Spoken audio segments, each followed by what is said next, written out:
आइए सुनते हैं मुंशी प्रेमचंद के लिखे उपन्यास गबन का 17वां भाग। उसी दिन शव काशी लाया गया। यहीं उसकी दाह क्रिया हुई। वकील साहब के एक भतीजे मालवे में रहते थे। उन्हें तार देकर बुला लिया गया। दाह क्रिया उन्होंने की। रतन को चिता के दृश्य की कल्पना ही से रोमांच होता था। वहां पहुंचकर शायद वो बेहोश हो जाती। जल्पा आजकल प्राय सारे दिन उसी के साथ रहती। शोकातुर रतन को न घर बार की सुध थी न खाने पीने की। नित्य ही कोई न कोई ऐसी बात याद आ जाती जिस पर वो घंटों रोती। पति के साथ उसका जो धर्म था उसके एक अंश का भी उसने पालन किया होता तो उसे बोध होता। अपनी कर्तव्यहीनता, अपनी निष्ठुरता, अपनी श्रृंगार लोलुपता की चर्चा करके वो इतना रोती कि हिचकियां बंध जाती। वकील साहब के सद्गुणों की चर्चा करके ही वो अपनी आत्मा को शांति देती थी। जब तक जीवन के द्वार पर एक रक्षक बैठा हुआ था उसे कुत्तों या बिल्ली या चोर चकार की चिंता न थी, लेकिन अब द्वार पर कोई रक्षक न था। इसीलिए वो सजग रहती थी, पति का गुणगान किया करती। जीवन का निर्वाह कैसे होगा, नौकरों चाकरों में किन किन को जवाब देना होगा, घर का कौन कौन सा खर्च कम करना होगा, इन प्रश्नों के विषय में दोनों में कोई बात न होती।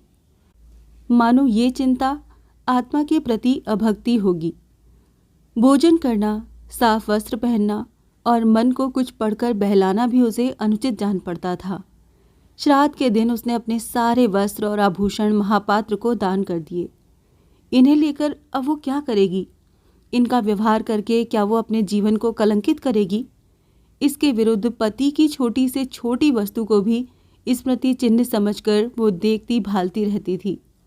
उसका स्वभाव इतना कोमल हो गया था कि कितनी ही बड़ी हानि हो जाए उसे क्रोध न आता था। टीमल के हाथ से चाय का सेट छूटकर गिर पड़ा, पर रतन के माथे पर बल तक न आया। पहले एक दवा टूट जाने पर इसी टीमल को उसने बुरी डांट बताई थी, निकाले देती थी, पर आज उससे कई गुने नुकसान पर उसने जबान तक न खोली। कठोर भाव उसके हृदय में आते हुए मानो डरते थे कि कहीं आघात न पहुंचे, या शायद पति शोक और पति गुणगान के सिवाय और किसी भाव या विचार को मन में लाना वो पाप समझती थी। वकील साहब के भतीजे का नाम था मणिभूषण। बड़ा ही मिलनसार, हंसमुख, कार्यकुशल। इसी एक महीने में उसने अपने सैकड़ों मित्र बना लिए। शहर में जिन जिन वकीलों और रईसों से वकील साहब का परिचय था उन सब से उसने ऐसा मेल जोल बढ़ाया, ऐसी बेतकल्लुफी पैदा की कि रतन को खबर नहीं, और उसने बैंक का लेन देन अपने नाम से शुरू कर दिया। इलाहाबाद बैंक में वकील साहब के 20,000 रुपये जमा थे। उस पर तो उसने कब्जा कर ही लिया। मकानों के किराए भी वसूल करने लगा। गांव की तहसील भी खुद ही शुरू कर दी, मानो रतन से कोई मतलब ही नहीं है। एक दिन टीमल ने आकर रतन से कहा, बहू जी, जाने वाला तो चला गया, अब घर द्वार की भी कुछ खबर लीजिए। मैंने सुना है भैया जी ने बैंक का सब रुपया अपने नाम करा लिया। रतन ने उसकी ओर ऐसे कठोर कुपित नजरों से देखा कि उसे फिर कुछ कहने की हिम्मत न पड़ी। उसी शाम को मणिभूषण ने टीमल को निकाल दिया। चोरी का इल्जाम लगाकर निकाला, जिससे रतन कुछ कह भी न सके। अब केवल महाराज रह गए। उन्हें मणिभूषण ने भंग पिला पिलाकर ऐसा मिलाया कि वो उन्हीं का दम भरने लगे। मेहरी से कहते, बाबूजी का बड़ा रईसाना मिजाज है, कोई सौदा लाओ, कभी नहीं पूछते कितने का लाए। बड़ों के घर में बड़े ही होते हैं। बहू जी बाल की खाल निकाला करती थीं, ये बेचारे कुछ नहीं बोलते। मेहरी का मुंह पहले ही सिल दिया गया था। उसके अधेड़ यौवन ने नए मालिक की रसिकता को चंचल कर दिया था। वो एक न एक बहाने से बाहर की बैठक में ही मंडराया करती। रतन को जरा भी खबर न थी कि इस तरह उसके लिए व्यूह रचा जा रहा है। एक दिन मणिभूषण ने रतन से कहा, काकी जी, अब तो मुझे यहाँ रहना व्यर्थ मालूम होता है। मैं सोचता हूँ अब आपको लेकर घर चला जाऊँ। वहाँ आपकी बहू आपकी सेवा करेगी, बाल बच्चों में आपका जी बहल जाएगा और खर्च भी कम हो जाएगा। आप कहें तो ये बंगला बेच दिया जाए, अच्छे दाम मिल जाएंगे। रतन इस तरह चौंकी मानो उसकी मूर्छा भंग हो गई हो। मानो किसी ने उसे झंझोड़ कर जगा दिया हो। सकपकाई हुई आंखों से उसकी ओर देखकर बोली, क्या मुझसे कुछ कह रहे हो? मणिभूषण, जी हाँ, कह रहा था कि अब हम लोगों का यहाँ रहना व्यर्थ है। आपको लेकर चला जाऊं तो कैसा हो? रतन ने उदासीनता से कहा, हाँ, अच्छा तो होगा। मणिभूषण, काका जी ने कोई वसीयतनामा लिखा हो तो लाइए देखूं। उनकी इच्छाओं के आगे सिर झुकाना हमारा धर्म है। रतन उसी भांति आकाश पर बैठे हुए, जैसे संसार की बातों से अब उसे कोई सरोकार ही न रहा हो, जवाब दिया, वसीयत तो नहीं लिखी, और क्या जरूरत थी? मणिभूषण ने फिर पूछा, शायद कहीं लिख कर रख गए हो? मुझे तो कुछ नहीं मालूम, कभी जिक्र नहीं किया। मणिभूषण ने मन में प्रसन्न होकर कहा, मेरी इच्छा है कि उनकी कोई यादगार बनवा दी जाए। रतन ने उत्सुकता से कहा, हाँ हाँ, मैं भी चाहती हूँ। मणिभूषण, गांव की आमदनी कोई 3000 साल की है, ये आपको मालूम है। इतना ही उनका वार्षिक दान होता था। मैंने उनके हिसाब की किताब देखी है, 200-250 से किसी महीने में कम नहीं। मेरी सलाह है कि वो सब ज्यों का त्यों बना रहे। रतन ने प्रसन्न होकर कहा, हाँ, और क्या? मणिभूषण, तो गांव की आमदनी तो धर्मार्थ पर अर्पण कर दी जाए। मकानों का किराया कोई 200 रुपये महीना है। इससे उनके नाम पर एक छोटी सी संस्कृत पाठशाला खोल दी जाए। रतन, बहुत अच्छा होगा। मणिभूषण, और ये बंगला बेच दिया जाए, इस रुपए को बैंक में रख दिया जाए। रतन, बहुत अच्छा होगा। मुझे रुपए पैसे की अब क्या ज़रूरत है? मणिभूषण, आपकी सेवा के लिए तो हम सब हाजिर हैं। मोटर भी अलग कर दी जाए। अभी से ये फिक्र की जाएगी, तब जाकर कहीं 2-3 महीने में फुर्सत मिलेगी। रतन ने लापरवाही से कहा, अभी जल्दी क्या है, कुछ रुपए बैंक में तो हैं। मणिभूषण, बैंक में कुछ रुपए थे, मगर महीने भर से खर्च भी तो हो रहे हैं। 1500 पड़े होंगे। यहाँ तो रुपए जैसे हवा में उड़ जाते हैं। मुझसे तो इस शहर में 1 महीना भी न रहा जाए। मोटर को तो जल्द ही निकाल देना चाहिए। रतन ने इसके जवाब में यही कह दिया, अच्छा तो होगा। वो उस मानसिक दुर्बलता की दशा में थी जब मनुष्य को छोटे छोटे काम भी असूझ मालूम होने लगते हैं। मणिभूषण की कार्यकुशलता ने एक प्रकार से उसे पराभूत कर दिया था। इस समय जो उसके साथ थोड़ी सी भी सहानुभूति दिखा देता, उसी को वो अपना शुभचिंतक समझने लगती। शोक और मनस्ताप ने उसके मन को इतना कोमल और नर्म बना दिया था कि उस पर किसी की भी छाप पड़ सकती थी। उसकी सारी मलिनता मानो भस्म हो गई थी। वो सभी को अपना समझती थी। उसे किसी पर संदेह न था, किसी से शंका न थी। कदाचित उसके सामने कोई चोर भी उसकी संपत्ति का अपहरण करता तो वो शोर न मचाती।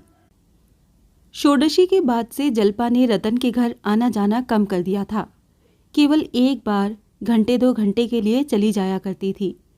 इधर कई दिनों से मुंशी दयानाथ को ज्वर आने लगा था। उन्हें ज्वर में छोड़कर कैसे जाती? मुंशी जी को जरा भी ज्वर आता तो वो बकझक करने लगते थे। कभी गाते, कभी रोते, कभी यमदूतों को अपने सामने नाचते देखते। उनका जी चाहता कि सारा घर मेरे पास बैठा रहे, संबंधियों को भी बुला लिया जाए, जिससे वो सबसे अंतिम भेंट कर लें, क्योंकि इस बीमारी से बचने की उन्हें आशा न थी। यमराज स्वयं उनके सामने विमान लिए खड़े थे। जागेश्वरी और सब कुछ कर सकती थी, उनकी बकझक न सुन सकती थी। ज्यों ही वो रोने लगते, वो कमरे से निकल जाती। उसे भूत बाधा का भ्रम होता था। मुंशी जी के कमरे में कई समाचार पत्रों की फाइलें थीं। यही उन्हें एक व्यसन था। जल्पा का जी वहाँ बैठे बैठे घबराने लगता तो इन फाइलों को उलट पलट कर देखने लगती। एक दिन उसने एक पुराने पत्र में शतरंज का एक नक्शा देखा, जिसे हल कर देने के लिए किसी सज्जन ने पुरस्कार भी रखा था। उसे ख्याल आया कि जिस ताक पर रमानाथ की बिसात और मोहरे रखे हुए हैं, उस पर एक किताब में कई नक्शे भी दिए हुए हैं। वो तुरंत दौड़ी हुई ऊपर गई और कॉपी उठा लाई। ये नक्शा उस कॉपी में मौजूद था, और नक्शा ही न था, उसका हल भी दिया हुआ था। जल्पा के मन में सहसा ये विचार चमक पड़ा, इस नक्शे को किसी पत्र में छपा दूं तो कैसा हो? शायद उनकी निगाह पड़ जाए। ये नक्शा इतना सरल तो नहीं है कि आसानी से हल हो जाए। इस नगर में जब कोई उनका सानी नहीं है तो ऐसे लोगों की संख्या बहुत नहीं हो सकती जो ये नक्शा हल कर सकें। कुछ भी हो, जब उन्होंने ये नक्शा हल किया है तो इसे देखते ही फिर से हल कर लेंगे। जो लोग पहली बार देखेंगे उन्हें 2-1 दिन सोचने में लग जाएंगे। मैं लिख दूंगी कि जो सबसे पहले हल कर ले उसी को पुरस्कार दिया जाए। जुआ तो है ही, उन्हें रुपए ना भी मिले तो भी इतना तो संभव है कि हल करने वालों में उनका नाम भी हो तो कुछ पता लग जाएगा। कुछ भी न हो तो रुपए ही तो जाएंगे। 10 रुपए का पुरस्कार रख दूं। पुरस्कार कम होगा तो कोई बड़ा खिलाड़ी इधर ध्यान न देगा। ये बात भी रमा के हित की ही होगी। इसी उधेड़ बुन में वो आज रतन से न मिल सकी। रतन दिन भर तो उसकी राह देखती रही। जब वो शाम को भी न गई तो उससे रहा न गया। आज वो पति शोक के बाद पहली बार घर से निकली। कहीं रौनक न थी, कहीं जीवन न था, मानो सारा नगर शोक मना रहा है। उसे तेज मोटर चलाने की धुन थी, पर आज वो तांगे से भी कम जा रही थी। एक वृद्धा को सड़क के किनारे बैठे देखकर उसने मोटर रोक दिया और उसे 4 आने दे दिए। कुछ आगे और बढ़ी तो 2 कांस्टेबल एक कैदी को लिए जा रहे थे। उसने मोटर रोककर एक कांस्टेबल को बुलाया और उसे 1 रुपया देकर कहा, इस कैदी को मिठाई खिला देना। कांस्टेबल ने सलाम करके रुपया ले लिया। दिल में खुश हुआ। आज किसी भाग्यवान का मुंह देखकर उठा था। जल्पा ने उसे देखते ही कहा, क्षमा करना बहन, आज मैं ना आ सकी। दादाजी को कई दिन से ज्वर आ रहा है। रतन ने तुरंत मुंशी जी के कमरे की ओर कदम उठाया और पूछा, यही है ना? तुमने मुझसे न कहा? मुंशी जी का ज्वर इस समय कुछ उतरा हुआ था। रतन को देखते ही बोले, बड़ा दुख हुआ देवी जी, मगर ये तो संसार है। आज एक की बारी, कल दूसरे की बारी है। यही चल चलाव लगा हुआ है। अब मैं भी चला नहीं बच सकता। बड़ी प्यास है, जैसे छाती में कोई भट्टी जल रही हो। फूका जाता हूँ। कोई अपना नहीं होता बाई जी। संसार के नाते सब स्वार्थ के नाते हैं। आदमी अकेला हाथ पसारे एक दिन चला जाता है। बस हाय हाय, लड़का था वो भी हाथ से निकल गया। न जाने कहाँ गया होगा। आज होता तो एक पानी देने वाला तो होता। ये 2 लौंडे हैं, इन्हें कोई फिक्र ही नहीं। मैं मर जाऊं या जी जाऊं, इन्हें 3 वक्त खाने को चाहिए, 3 वक्त पानी पीने को, बस और किसी काम के नहीं। यहाँ बैठते दोनों का दम घुटता है। क्या करूं, अब की न बचूंगा। रतन ने तस्कीन दी, ये मलेरिया है, 2-4 दिन में आप अच्छे हो जाएंगे, घबराने की कोई बात नहीं। मुंशी जी ने दीन नज़रों से देखकर कहा, बैठ जाइए बहू जी। आप कहती हैं आपका आशीर्वाद है तो शायद बच जाऊं, लेकिन मुझे तो आशा नहीं है।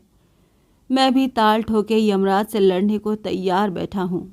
अब उनके घर मेहमानी खाऊंगा। अब कहाँ जाएंगे बचकर? ऐसा ऐसा रगड़ूं कि वो भी याद करें। लोग कहते हैं वहाँ भी आत्माएं इसी तरह रहती हैं।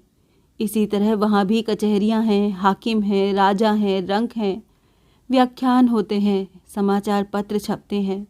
फिर क्या चिंता है?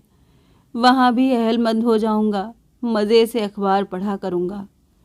रतन को ऐसी हंसी छूटी कि वो वहाँ खड़ी न रह सकी। मुंशी जी विनोद के भाव से वो बातें नहीं कर रहे थे। उनके चेहरे पर गंभीर विचार की रेखा थी। आज 1.5-2 महीने के बाद रतन हंसी और इस असामयिक हंसी को छिपाने के लिए कमरे से निकल आई। उसके साथ ही जल्पा भी बाहर आ गई।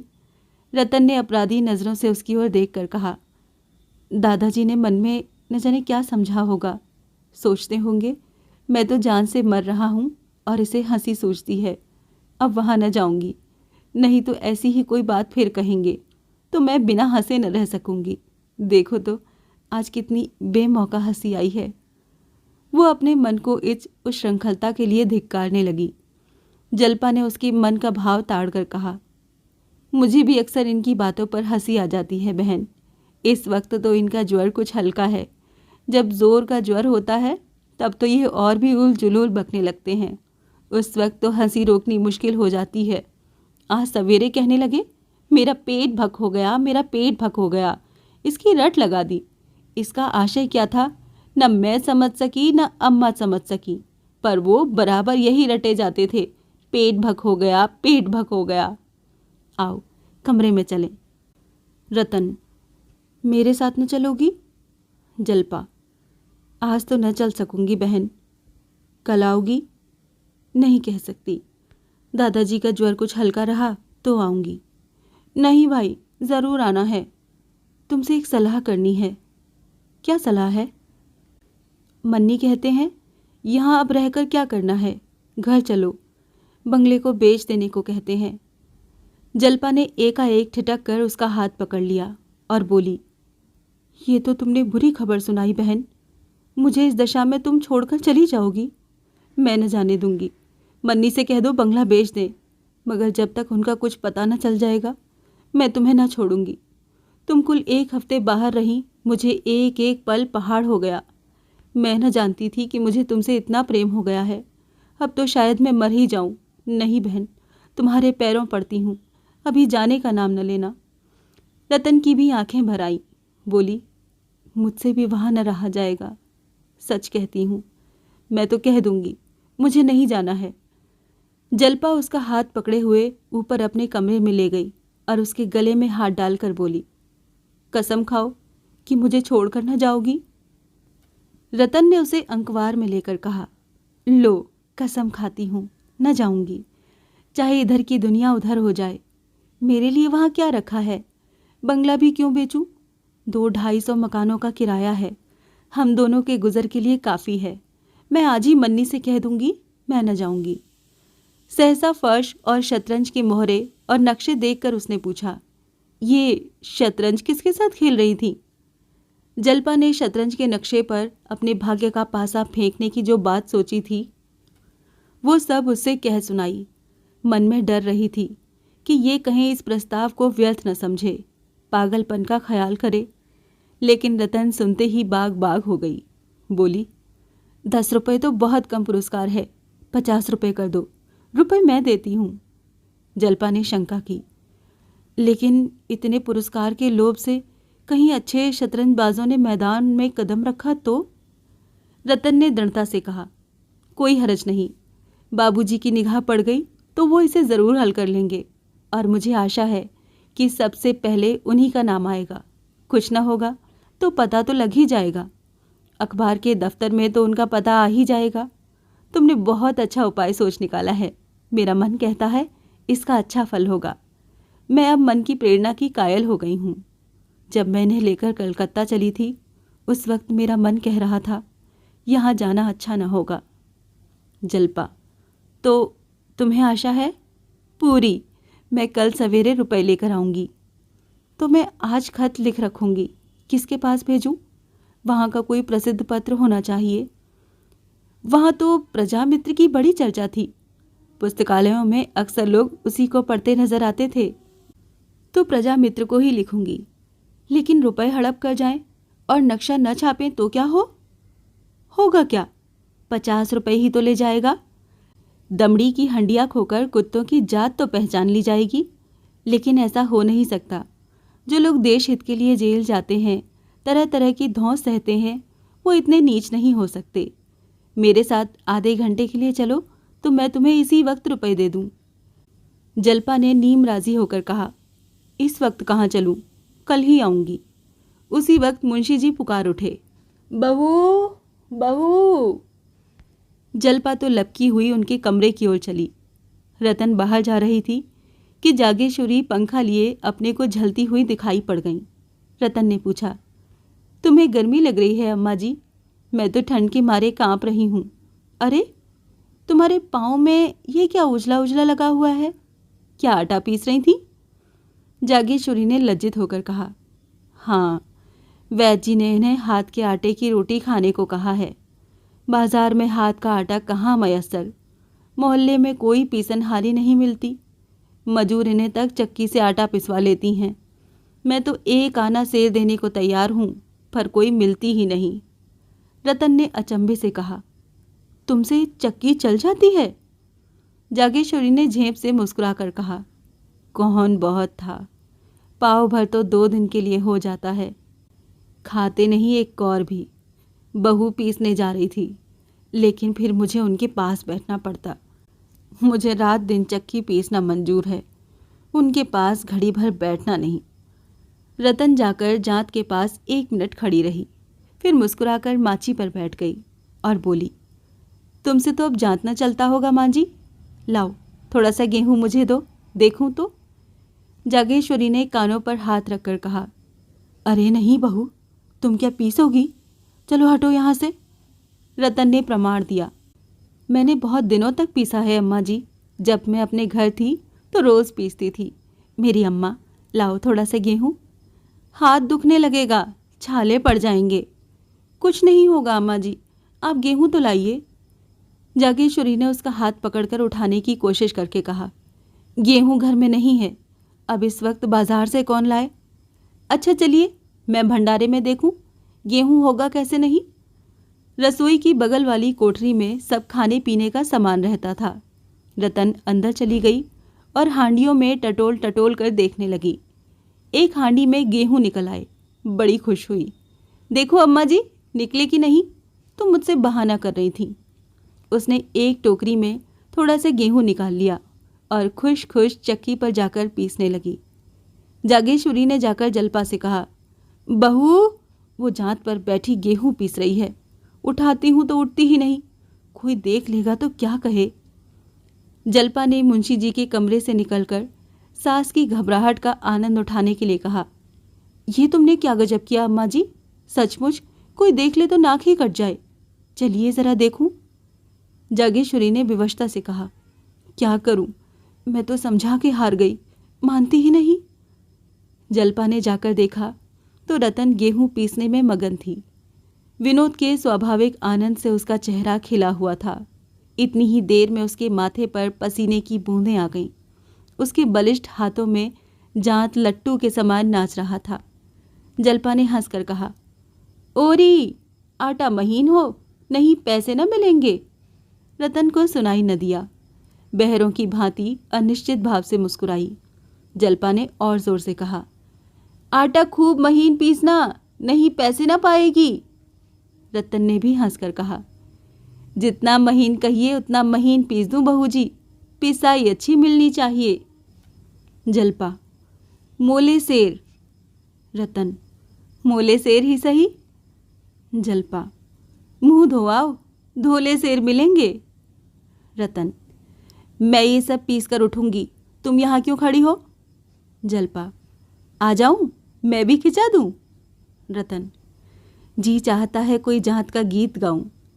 जल्पा, अकेले कैसे गाओगी? जागेश्वरी से, अम्मा आप जरा दादाजी के पास बैठ जाएं, मैं अभी आती हूं।